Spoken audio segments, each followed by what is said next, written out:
अब छोड़ो ये छोटी मोटी बातें, अब सीधे परम धर्म की बात करो।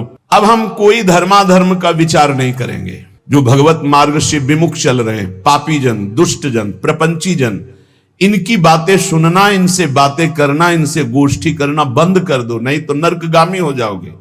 जो दूसरे की निंदा करते हैं, दूसरे की निंदा सुनते हैं, दूसरे की निंदा का अनुमोदन करते हैं, तीनों को बराबर दंड मिलता है। ऐसे लोगों को असत पुरुष कहते हैं, जो भगवत चर्चा न करके, भगवत गुणगान न करके, माया प्रपंच की बस निंदा स्तुति इसी में फंसे हैं। ऐसे लोगों का संग न करे। ऐसे लोगों के कान में शब्द नहीं पड़ने चाहिए, अंगुली डाल लेना चाहिए। श्रवण मूंद न तो चले पर आई, कान में अंगुली डाल के वहां से हट जाना चाहिए। शून्य मशताम गोष्ठी सुशक्तम। प्रायः ये बातें बहुत अच्छी लगती हैं। जब किसी की निंदा होती है ना, तो मलिन अंतःकरण बहुत गौर से सुनता है, और जब सत्संग होता है ना, तब प्रपंच की याद आती है, भागता है मन संसार में। और जो शतोगुणी भगवत कृपा पात्र होते हैं, जब प्रपंच होता है तब उनका मन भागता है, बिल्कुल नहीं लगता। और जब सत्संग होता है तब एकाग्रता पूर्वक पान करते हैं। इसलिए शून्य मशताम गोष्ठीषु, ये जो दुष्ट जन है, जो कुसंगी जन है, जो दूसरे की निंदा करते हैं, अरे कहां भगवत आनंद की रसानुभूति करने के लिए मानव देह मिला है, और कहां ऐसे गंदे लोगों का संग करके जो दूसरों की अवहेलना, दूसरों की निंदा, पूरा जीवन केवल इसी बात में है। सतमार्ग ग्रहण करो, सच्चाई से चलो, नाम जप करो, विश्व में अपने आप तुम्हारी कीर्ति हो जाएगी। निंदा करने से, अपमान करने से, विरोध करने से तुम्हारा पतन हो जाएगा। समय का इंतजार करो। असत मार्ग में चलते हो दंड मिलेगा, सतमार्ग में चलते हो भगवान मिलेंगे। समय का है, जब तक समय, भगवान ने पांडवों को यही कहा था कि तुम सर्वसमर्थ हो, तुम 12 वर्ष वनवास और 1 वर्ष अज्ञातवास के योग्य नहीं हो, पर मैं तुम्हें सलाह देता हूं, समय है, काट लो। अगर चुप होकर समय काट लिए तो फिर परिणाम में देखना है, सब नष्ट हो जाएंगे अपने आप। समय महाबलवान है। विदुर जी ने भी जिस समय लाक्षागृह में भेजा गया पांडवों को, तो विदुर जी ने कहा, मैं जानता हूं तुम सब समर्थ हो, लेकिन मेरी सलाह है, इस समय तुम्हारे अनुकूल नहीं, गुप्त हो जाओ, कोई जान ही ना पावे कि मरे कि बचे। हम तुम्हें सुरंग के व्यवस्था किए देते हैं, उससे जंगल में निकल जाना, और जब तक समय अनुकूल ना आवे तो कोई जान ना पावे कि तुम जिंदा हो। समय बड़ा बलवान है। ये असत आचरण करने वाले, पापाचरण करने वाले, ये सदैव पतन को प्राप्त होते हैं, पर इनको समय का ज्ञान नहीं है। इसलिए महापुरुष जन कहते हैं, शून्य मसताम गोष्ठीषु, ये दुष्ट पुरुषों का संग त्याग दो। अरे कानों से भगवत चर्चा, महामहिमा, महाभागवतों की सुननी है, ये निंदा स्तुति सुननी संसार की। असताम, असत कौन है? जो भगवत वार्ता विहीन, जो भक्त महिमा विहीन, केवल संसार की, प्रपंच की बातें करते रहते हैं। उनको किसी से मतलब नहीं, उनको भगवान से बिल्कुल मतलब नहीं। उनको मतलब है अपनी ख्याति से, अपने भोग वासनाओं की पूर्ति से, अपनी वाहवाही से। ऐसे असत पुरुषों के संग का त्याग कर दे। और अशक्तम, कभी काम, क्रोध और अहंकार की वशीभूत ना हो जाए। ऐसा कभी दोष ना आने पावे कि आप काम से उन्मत्त हो गए, क्रोध से उन्मत्त हो गए, अहंकार से उन्मत्त हो गए, तो फिर ये बलात् आपको नष्ट कर देगा, बलपूर्वक। काम क्रोधो मदादि भी प्रतिपदम निष्प्रियमाणम बलात्, ये तुम्हारा अप्रिय कर देंगे। आज तक कोई कामी पुरुष, क्रोधी पुरुष, अभिमानी पुरुष कभी मंगल को प्राप्त नहीं हुआ, सदैव अमंगल हुआ है। असत पुरुषों का संग त्याग दो और काम, क्रोध और अहंकार की वृत्तियों पर शासन करो। शासन वही कर सकता है जो सत्संग सुनता है, जो नाम जप करता है, उसकी बुद्धि पवित्र होती है। पवित्र बुद्धि मन पर शासन करती है, तभी काम, क्रोध और अहंकार मिटता है, विचार के द्वारा मिटता है। परम पवित्र विचारों के द्वारा अहंकार का नाश होता है, कामनाओं का नाश होता है। और क्रोध की स्वयं सत्ता नहीं, क्रोध तो काम से प्रकट होता है। कामा संजायते क्रोधा। अगर हमारी कामनाएं भगवत मार्ग के अनुकूल हो तो कभी क्रोध आएगा ही नहीं। जब देह भाव की कामनाएं होती तभी क्रोध आता है, जब प्रतिकूलता होती तभी क्रोध आता है। इसलिए कह रहे, सदैव काम, क्रोध और अहंकार को विचारों के द्वारा, पवित्र विवेक के द्वारा इसका दमन करते रहो, नहीं निश्चित ये तुम्हारा नाश कर देंगे। नैवम द्वंद्व तितिक्षमी सदपिमाम चेत सक्षमा सत्कृपौ। सर्दी, गर्मी, अनुकूलता, प्रतिकूलता, मान, अपमान, जय, पराजय, निंदा, स्तुति, ये द्वंद्व हैं, इनको सहना होगा। यदि आपको अध्यात्म की ऊंचाई पर चढ़ना है तो इनको सहना होगा। भगवान की कृपा से ये भक्तों को मिलते हैं। संसारी पुरुष तो इसी में पिस जाता है, द्वंद्वों में। ये द्वंद्व की चक्की है, चलती चक्की देख के दियो कबीरा रोए, दो पाटन के बीच में साबित रहा न कोई। ये लाभ हानि, जय पराजय, दुख सुख, मान अपमान, निंदा स्तुति, ये ऐसे माया के पाठ हैं दो, इसमें सब पिसते रहते हैं। तो बोले बचा कौन? तो चलती चक्की देख के दिया कमाल ठठाए, और रहा सहारे कील के तो बाल न बाका जाए। ये द्वंदात्मक संसार चक्र जिसे चलता है वो कील है भगवान। जो भगवान की शरण में चला गया उसका बाल बांका भी ये द्वंद नहीं कर सकते। श्रीपाद करे नैव द्वंद तितिक्षमी सदम चेतक सक्षमा सत्कृपौ। ए भाई, सर्दी गर्मी, निंदा स्तुति, मान अपमान, इनको सहन कर लो। यदि इनको सहन नहीं किए तो नष्ट कर देंगे। ये तुम्हारी भावना भगवत मार्ग में नहीं चल पाएगी। इन द्वंद्वों को सहना सीखो, गर्मी को, सर्दी को, मान को, अपमान को, अनुकूलता को, प्रतिकूलता को। ये जाति, ये पाति, ये कुल धर्म, ये सब अविद्या है, मायाकृत है। अगर भगवत प्राप्ति करनी है तो भगवान के वचन मान लो। सब धर्मों का एक फल है भगवत चरणारविंद की शरणागति, भगवत चरणारविंद का सतत आश्रय चिंतन। नहीं, गोस्वामी जी कह रहे सो सब धर्म करम जरि जाहु, जहां न राम पद पंकज भाव। वो सब धर्म कर्म में आग लग जाए जो भगवान से प्रेम न करा दे। इसलिए कह रहे हैं छोड़ो। भगवत चरणारविंद की वृत्ति तभी आती है जब अनन्य आश्रय होता है प्रभु के चरणार। इसीलिए कह रहे बोले ऐसे नाम की गड़गड़ाहट हृदय में गुरु कृपा से गंगा की धारा की तरह अविरल चल पड़ी। राम कृष्ण हरि, राम कृष्ण हरि, इससे बढ़कर कोई मार्ग नहीं। ये तुका का अनुभव, तुकाराम जी कह रहे तुका का अनुभव। न इससे बढ़कर कर्म मार्ग, न संन्यास मार्ग, न तपस्या, न पुरस्चरण, न वेदाध्ययन, न दान, न योग। क्या निरंतर नाम रूपी गंगा चल पड़ी हृदय में, निरंतर नाम।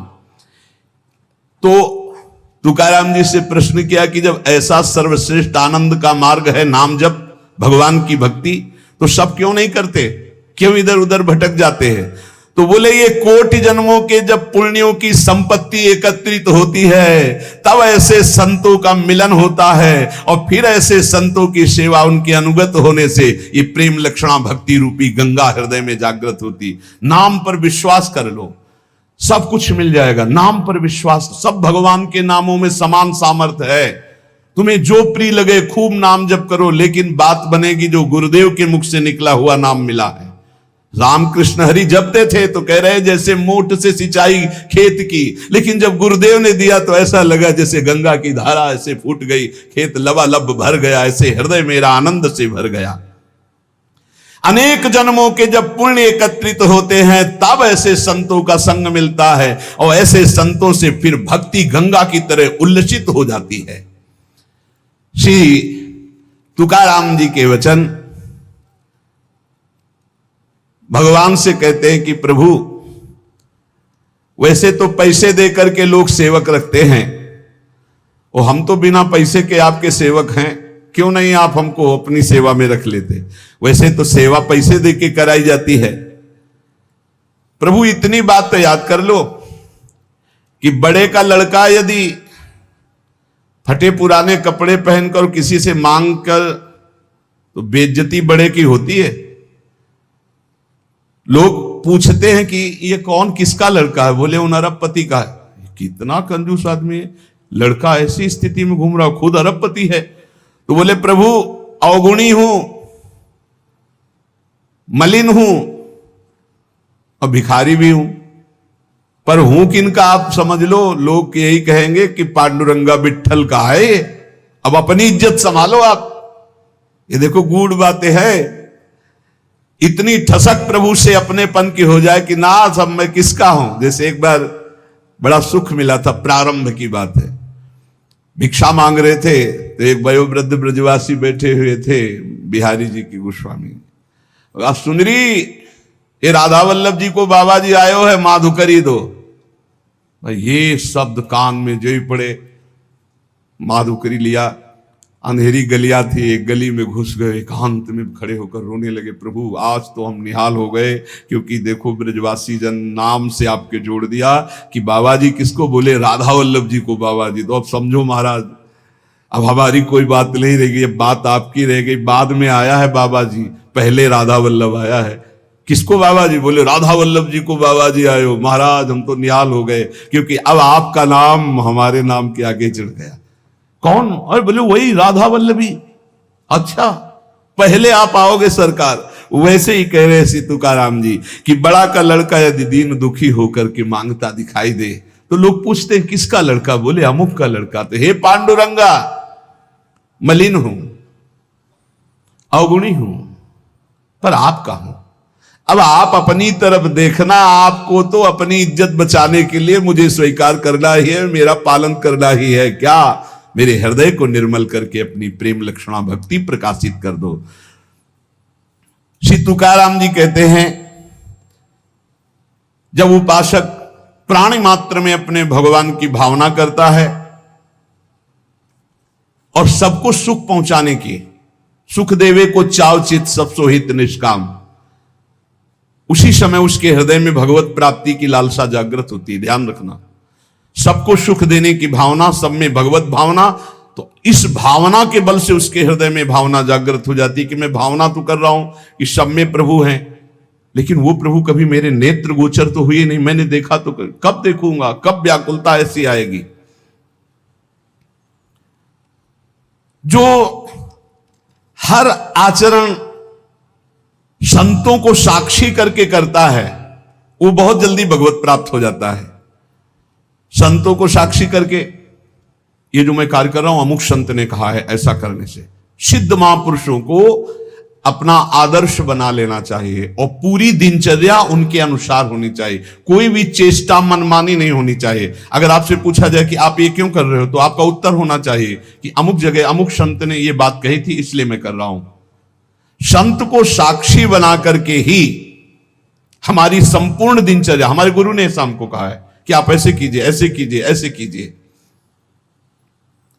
एक ने पूछा था कि आपके गुरुजी तो सफेद भी पहनते हैं और आप बराबर 12 महीना पीला ही क्यों उड़ते हैं? उनका गुरुजी ने हमको ये सफेद की आज्ञा नहीं करी थी। हमें जिस दिन विरक्त वेश दिया था यही दिया था, नीचे मार्किन ऊपर पीला, आजीवन उसी का पालन कर रहे हैं। हमें जैसा आदेश किया हम वैसे ही चलेंगे। कोई भी आचरण ऐसा नहीं होना चाहिए साधक के जीवन में जो संत उपदिष्ट ना हो। वो शास्त्र में हो, वो संत में हो, तभी बात। श्री तुकाराम जी कह रहे हैं, नामदेव, ज्ञानेश्वर, कबीर, एकनाथ, ऐसे महापुरुषों के वचनों का अनुसरण होना चाहिए। एके घाई खेलताम न पड़सी डाई, दुचाले ने ढकसिल भाई रे, त्रिगुणांचे फेरी तू थोर कष्टी होसी, या चौघांची तरधर साई रे। अगर एक भाव से खेलोगे तो ये माया दांव में तुम्हें फंसा नहीं पाएगी। एक भाव संतों के आदेश से आपका खाना पीना, उठना बैठना, चलना, क्रियाकर्म सब शास्त्र सम्मत, संत सम्मत होना चाहिए। और दुविधा से खेलोगे तो ठगी बहुत जोर की माया की तुम्हें ठग लेगी। अब वो कह रहे हैं, वो अब संत हैं, वो अपने अनुसार कह रहे हैं, हमको अपने अनुसार चलना है। तो बोले फंस जाओगे, अपने अनुसार चलोगे फंस जाओगे, माया फंसा लेगी। ये त्रिगुणमयी माया का ऐसा फेर है कि इससे निकल पाना बहुत कठिन है। वही निकल सकता है एके घाई खेलताम न पड़सी ढाई, जो एक भाव ले लेता है कि हमारे अब पूरे आचरण संत सम्मत होंगे, शास्त्र सम्मत होंगे, जो संतों ने कहा है। बोले आप ऐसा कैसे चल रहे हो, आप ऐसा कैसे कर रहे हो? तो बोले अमुक संत ने कहा है, उसके अनुसार चल रहे हैं। और उदाहरण में कह रहे हैं कि ऐसे समर्थ संत आदर्श होने चाहिए, जैसे नामदेव, ज्ञानदेव, कबीर जी, एकनाथ, जैसे अपना हरिवंश महाप्रभु स्वामी हरिदास जी, बिहारिन देव जी, श्री ध्रुवदास जी, नागरीदास, बड़े जो भगवत प्राप्त महापुरुष हैं, उनके वचनों के अनुसार हमारे आदर्श होने चाहिए। वही वचन हमारे आदर्श होने चाहिए। तुकाराम जी कह रहे हैं कि जिनके मार्ग पर चलने से अटल विश्वास, गहरा प्रेम प्राप्त होता है, उन महापुरुषों के वचनों की कभी अवहेलना नहीं करनी चाहिए। हमने साधु संतों की सेवा की, भक्तों के चरित्र पढ़े।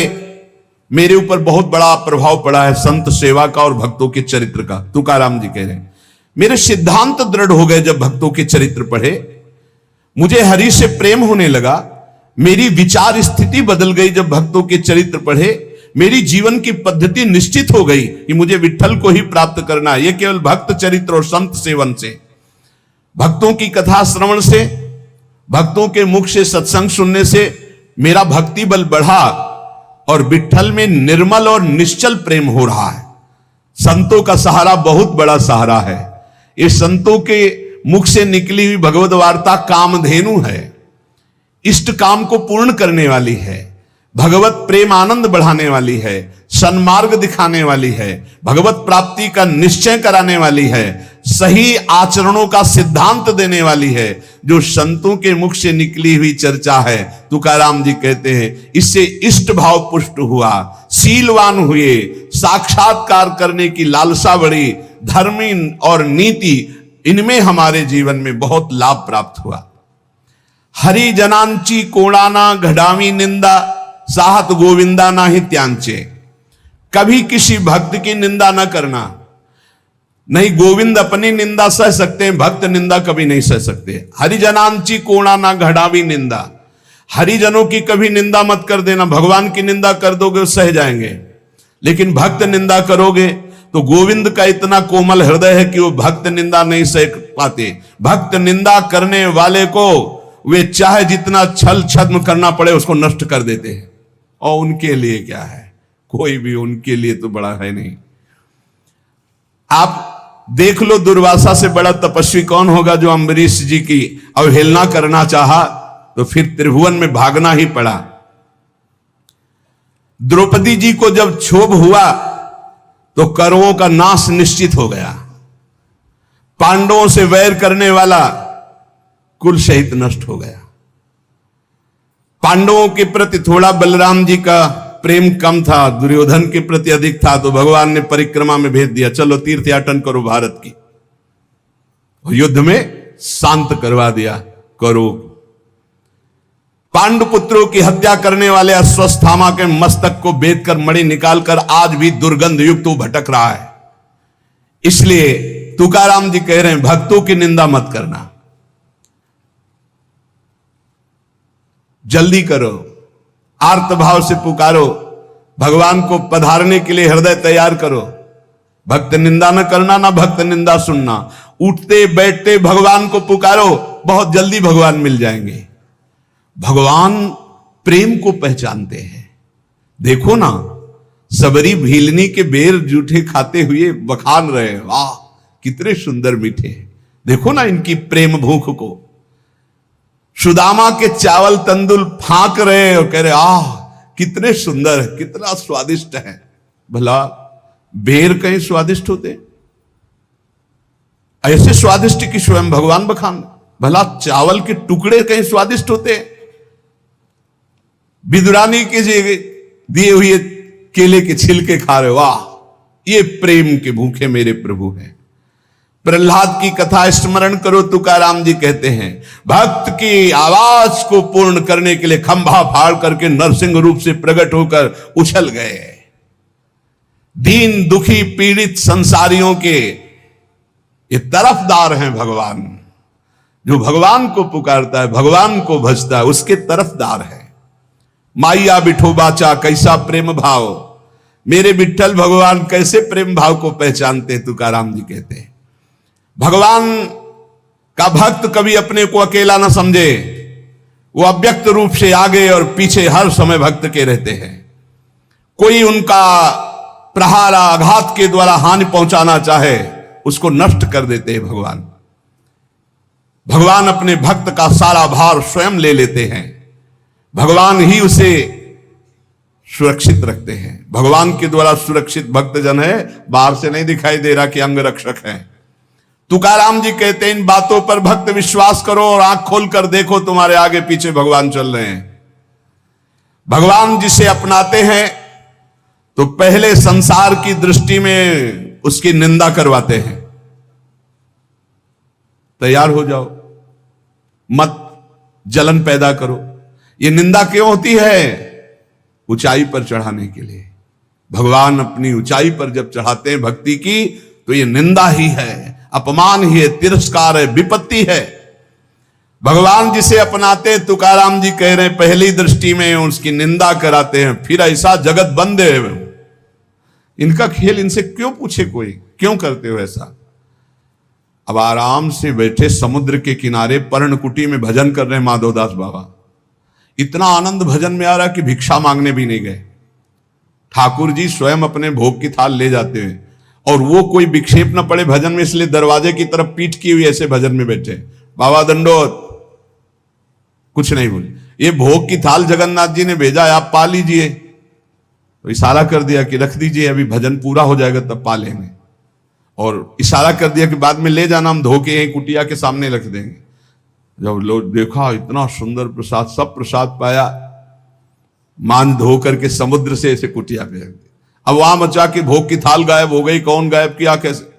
सबको पता है कि जब भोग लगता है तो भोग लगाने वाले जो निज अंग पार्षद होते हैं बाहर बैठते हैं, कोई घुसा है नहीं। कहां से? किसी ने बताया कि माधवदास बाबा की कुटिया के सामने एक थाल, क्या वही भोग की थाल है? तब भाग के गए, देखा, बोले यही थाल। खूब डंडे से पिटाई की माधवदास बाबा। अब आप ये बताओ कि महाराज पहले सुंदर सुंदर भोग पवाते हैं और फिर डंडा चलवाते हैं, इनकी कैसी विचित्र लीला है। फिर किसी ने कहा कि आप ये तो विचार करो, ये तो यहां से जाते ही नहीं है, वहां कैसे पहुंच गए?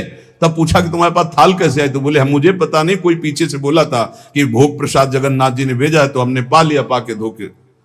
फिर उन क्षमा याचना की। अगली रात्रि में बहुत ठंडी से शरीर कांप रहा था, तो अपनी रजाई उड़ा दी। और आप ठंडी में ऐसे, जब पार्षदों ने सुबह मंगला में देखा तो ठाकुर जी की रजाई गायब, तो पता चला माधवदास बाबा उड़े। तब सबको पता चला कि वो तो सिद्ध महापुरुष स्वयं ठाकुर जी ने पहुंचाई भोग की थाल। ये काहे को करते रहते? इनकी मौज, इनके खेल है, इनके खेल है, उनके जन है, उनके। अब प्रेमी जन इस बात को समझ पाएंगे, संसारिक आदमी कैसे समझ पाए? ये क्या खेल है? पहले माल चलाते फिर डंडा पड़वा, तो इनका खेल है। अब अगर तैयार हो इस खेल में तो फिर आओ हरि चरणारविंद की तरफ। तुकाराम जी कहते हैं, ये जिसे अपनाते हैं तो वंदे होने पर भी संसार निंदे, उनकी निंदा करता है, और पीछे जगत बंद बनाते हैं। इसलिए कसौटी पर कसने के लिए तैयार हो। ऐसा वो क्यों बोला? क्योंकि हरि बुलवा रहे हैं। तो हरि क्यों बुलवा रहे हैं? तुम्हारा क्यों बोलने का अधिकार कैसे? तुम्हारा तन मन प्राण समर्पित है, तुम उनके सेवक हो, जैसे चाहे हो। वो चाहे सिंहासन पे बैठा है, चाहे रौंद दे चरणों से, उनके समर्पित है। अब क्या प्रश्न करना है? जोई जोई प्यारो करे सोई मोहि भाग। बोले वो प्यारो थोड़ी है। नहीं तो तुम्हारे चश्मा कहां गया? सर्वान वस्तुतया निरीक्ष परम स्वाराध्य बुद्धिर्मम, प्रवचन के लिए है ये क्रूरापि पापिनो न च सताम संभाष्य दृश्याश्च, ये सर्वान वस्तुतया निरीक्ष परम स्वाराध्य बुद्धिर्मम। कहां गया तुम्हारा ये चश्मा? सर्वाध्य बुद्धिर्मम, मेरे आराध्य देव है। वहां बोले चूक हो। हाँ, यही चूक सुहालो, कोई निंदा अपमान करने वाला और नहीं। कौन है? मेरा ठाकुर। मुस्कुरा के कि पहचान पाओ तो पहचान लो, और पहचान गए तो कह रहे जगत बंद है। जिसकी निंदा वही जगत बंद है। अंगीकार जाचा केला नारायणे, निंदते ही तेणे वंद केले। जिसे भगवान श्री हरि अंगीकार करते, पहले विपत्ति, अपमान, तिरस्कार, निंदा करवाते हैं। चाहिए तैयार हो जाओ भाई। जैसे आर्मी में नहीं तैयार करते हैं कि पानी से निकलना हो तो कैसे निकलोगे, रस्सी की इतनी ऊंचाई चढ़ना है, इतनी दौड़, इतनी लंबाई, इतना ये। ऐसे ही भगवत पार्षद पद है, निंदा, अपमान, तिरस्कार, इससे निकलना होगा। बोले हाँ तैयार, तो बोले चलो। तो कभी बढ़िया प्रशंसा, मान, सम्मान, तो कभी अपमान, कभी सुख, कभी दुख, कभी लाभ, कभी हानि। इतना परिपक्व पार्षद, तब वो परम पद का अधिकारी होता है। नारायण ने जिनको अंगीकार किया, हरि ने जिनको अंगीकार किया, और जगत बंद हुई, पर उनकी निंदा हुई, उनका अपमान हुआ, उनकी पिटाई भी हुई। ये इतिहास साक्षी। इसलिए तैयार रहो ना, हरि का आश्रय लिए हो, मजबूत बनाए जाओगे। पक्का तैयार रहो। हरि पार्षद हर बात के लिए तैयार रहे कि हम राजी हैं उसी में जिसमें तेरी रजा है मालिक। अरे बचपन से ऐसे ऐसे जंगल, ऐसे ऐसी जगह, ऐसे ऐसे रात्रि, सियार पास से बोल रहे हैं जो जिंदा खा जाए, उल्लू बोल रहे, झप झप गंगा जी की धारा, और ऐसी आवाजें, सांप की फुसकार, और अंधेरे में कुछ दिखाई नहीं दे रहा। रात्रि पार करनी, न टार्च, न बिजली, न कुछ न कुछ। वहां कौन है? हरि शरणम, भगवान आज तक कभी बीछी ने नहीं मारा, कभी सांप ने नहीं काटा, कभी किसी कीड़े ने नहीं काटा, कभी भूत प्रेत ने हमको कोई सताया नहीं, कभी कोई कहीं कुछ नहीं। अगर हम भूखे रहे तो इतना आनंद प्रदान किया हरि ने, कदम कदम पर सुख प्रदान किया। नहीं, डरना नहीं, भगवत मार्ग में डरना बनाया। अभय किस बात से? अगर तुम्हें चाहिए ना कि अभी तुम मर जाओ तो हम जीना क्यों चाहें? तुम चाहते हो कि अभी तुम्हारी निंदा हो तो हम प्रशंसा क्यों चाहेंगे? मालिक आप जैसे राजी रहोगे। आप चाहते हो अस्वस्थ रहो तो हम स्वस्थ रहना क्यों चाहेंगे? आपकी चाह के विपरीत कोई त्रिभुवन में कदम रख नहीं सकता। हमारी वाणी से आप ही बोलते हो, हमारे कदम आपके ही शक्ति से चलते हैं, हम आपकी ही दृष्टि से दिखाई देख रहे। हमारा अस्तित्व क्या है? हमारा तन मन प्राण सब कुछ आपका है। अब नाथ जैसा खेल खेलो।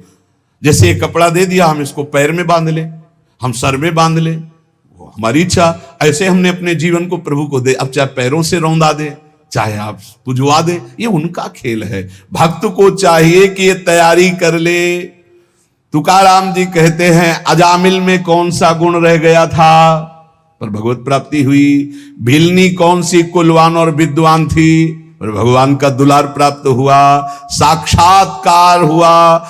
चाहे जितना ब्रह्म हत्यारा राशि राशि के पाप हो, मेरे हरि की शरण में आ जाए तो महर्षि बन जाएगा, ब्रह्म ऋषि बन जाएगा। इसका उदाहरण वो देते हुए कहते हैं भगवान जिसको अंगीकार कर लिए वही जगत में वंदनीय है, वही प्रमाणित है। भगवत भक्ति के बिना जीना भी जीना क्या।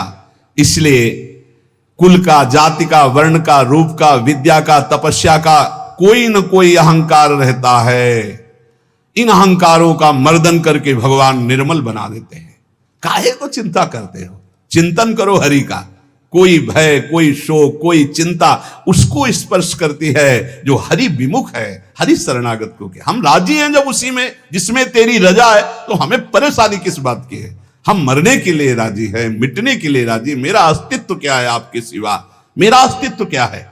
इसलिए बहुत सावधानी पूर्वक अजामिल, शबरी, गीध, कितने ऐसे उदाहरण भगवान ने कहां कहां से इनको उत्तम पदवी प्रदान की, परम पद प्रदान किया।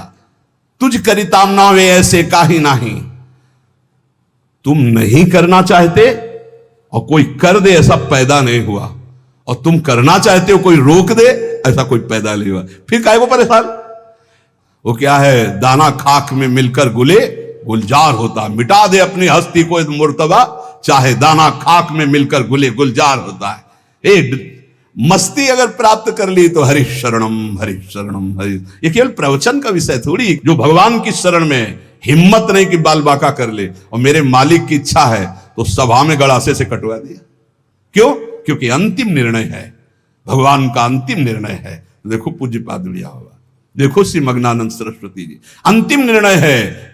अजय अमोघ शक्ति संपन्न भीष्म जी को 6 महीना बाणों की सैया पर, मालिक का विधान सर आंखों पर, वो खेल करता है और हम उसके जमूरे हैं। जैसा इशारा होगा वैसे खेल खेलना है। वो बोले हमसे ताल ठोको तो ताल ठोक देंगे, बोले हमारे आगे घुटने टेको तो घुटने टेक देंगे। हमारे लिए ताल ठोकना और घुटने टेकना दोनों बराबर है, क्योंकि हम आपके लिए है ना।